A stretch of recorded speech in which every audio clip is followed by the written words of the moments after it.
गोटे मंचरे स्वामी स्त्री एकाठी मागुछंती भोट। मयूरभंज लोकसभा प्रार्थी सुदाम मार्ंडी, बांगीरपोशी विधानसभा प्रार्थी रंजिता मार्ंडी। बांगीरपोशी विधानसभा क्षेत्र अधीन श्यामाखुंटा ब्लॉक रे आशीर्वाद समावेश करिसंती बीजेडी रो दुई प्रार्थी।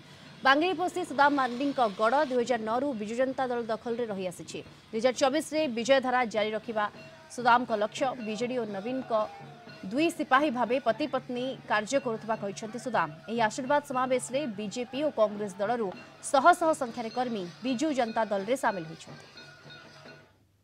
श्यामाखुंटा ब्लॉक रो धनपुर ठारे विराट जनसमावेश होइछि।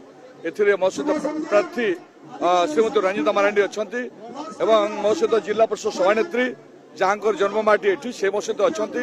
मो सहित समस्त जिला परिषद मेंबर साधारण लोक माने गुरुजन माने माँ माने भौणी माने युवबंधु माने बहु संख्या जोग देथिबारु मो तरफ व्यक्तिगत भावे बीजेडी तरफ अनेक अनेक साधुवाद और धन्यवाद अर्पण करूँ। नवीन पट्टनायक को समस्त भल पाँच निज इच्छा समस्त निज ये आसी तेणु यू आम भावुँ निहत जितवा तो सुनिश्चित समस्त मन में थापी नहीं आमर जोड़ी शंखर समस्त मोहर मारिकी आम प्रिय मुख्यमंत्री को षष्ठ थर मुख्यमंत्री करेंगे और वर्ल्ड रेकर्ड करेंगे।